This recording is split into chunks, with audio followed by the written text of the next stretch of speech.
মানব পাচার প্রতিরোধে British deputy হাইকমিশনের উদ্যোগে সাংবাদিকদের প্রশিক্ষণ কর্মশালা আয়োজিত হয়। নমস্কার, এখন আমরা দাঁড়িয়ে আছি কলকাতার একটি বহুজাতিক হোটেলে, যেখানে ব্রিটিশ ডেপুটি হাইকমিশন দ্বারা আয়োজিত একটি ট্রাফিকিং সংক্রান্ত বিষয়ে তাদেরকে অ্যাওয়্যার করা ও তাদেরকে সচেতন করা, বিশেষ করে যারা মিডিয়ার সঙ্গে যুক্ত রয়েছে, অর্থাৎ দেখতে পাচ্ছেন মিডিয়া ট্রেনিং ওয়ার্কশপ তারা আয়োজন করেছে, যেখানে এই রাজ্যের বিভিন্ন জেলা থেকে সাংবাদিকরা এসছেন এবং তারা এই বিষয়ে অবহিত হবেন। আমরা এই বিষয়ে আপনার সামনে বিস্তারিত তুলে ধরবো, আপনার সঙ্গে থাকুন, ফিরে আসছি একটু পরে।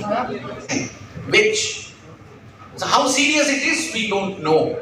I have no hesitation in saying, after having spent for 40 years, more than 40 years in daily news, I am not quite aware of the menace and the complications related to this trafficking. So that human trafficking is addressed and prevented.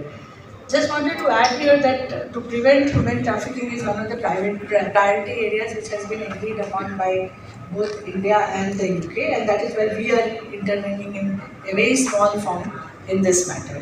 The project is a community-based intervention in the vulnerable pockets of North 24 Parganas and South 24 Parganas. Since all of you are journalists, I issue an open invitation to all of you. If anybody wants to go visit the project site and do some coverage, we are happy to facilitate that. Don'ts are very important in trafficking, because in today's scenario there is a person sitting in every area to actually catch you in the wrong food.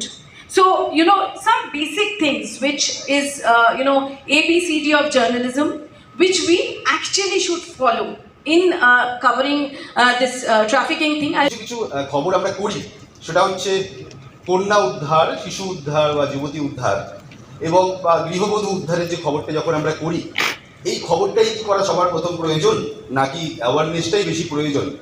কারণ খবর করতে গেলে বেশ কিছু সমস্যা, মুখ দেখাতে পারবো না, এলাকা বলতে পারবো না, নাম বলতে পারবো না, আর প্রতিযোগিতার বাজারে অনেক চ্যানেল দেখিয়ে ফেলছে।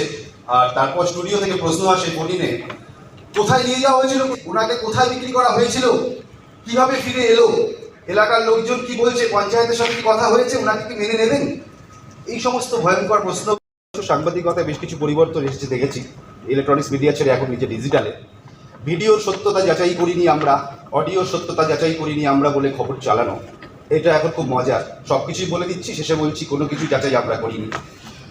আরেকটা বিষয়, সেটা হচ্ছে উত্তরবঙ্গের সবচেয়ে ভয়ঙ্কর বিষয়, যেটা সুনীতা তুলে ধরলো।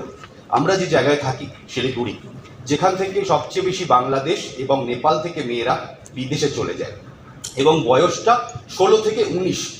ডুপ্লিকেট সার্টিফিকেটও তৈরি হয়, আধার কার্ডও তৈরি হয়। শিলিগুড়িতে বড় বড় কারখানা আছে সীমান্তবর্তী এলাকাতে। এটা অ্যাওয়ারনেস ট্রেনিং ছিল, জার্নালিস্টদেরকে ট্রেন করা। জার্নালিস্ট আমাদের অনেক স্টুডেন্ট জার্নালিস্টরাও এসেছিল, স্টুডেন্টরাও এসেছিল, মিডিয়া স্টুডেন্টসরাও এসেছিল, ওদেরকে ট্রেন করা how to report on trafficking. আমরা তো দেখছি অনেক জায়গায় ট্রাফিক হয়ে যাচ্ছে, হিউম্যান ট্রাফিকিং, মহিলারা, বাচ্চারা, পুরুষরা ট্রাফিক হচ্ছে। এটাকে কিভাবে সেন্সিটিভলি আমরা রিপোর্ট করতে পারি আর এই প্রবলেমটাকে সলভ করতে পারি, এটাই উদ্দেশ্য বেসিক্যালি এই ট্রেনিং ছিল। সব জায়গা থেকে এসেছিল, not just West Bengal, Arunachal Pradesh, Jharkhand, north Bengal, আমাদের পশ্চিমবাংলাতে নর্থ বেঙ্গল থেকে, তারপর মালদা, মুর্শিদাবাদ, সাউথ 24 পরগনা, নর্থ 24 পরগনা, সব জায়গা থেকে সবাই এসেছিলো। এটাই আমাদের মেইন উদ্দেশ্য, কি এই প্র্যাকটিসটা আমরা কন্টিনিউ করি। এথিক্যাল জার্নালিজম, সলিউশন জার্নালিজম আর মিডিয়া স্কিলস লেবও ওয়ান অফ দ্য পার্টটা। কীভাবে আমরা এই জার্নালিজম প্র্যাকটিসেসগুলোকে এগিয়ে নিয়ে যেতে পারি, এটা খুবই কলকাতা থেকে অরুণ কুমারের বিশেষ রিপোর্ট।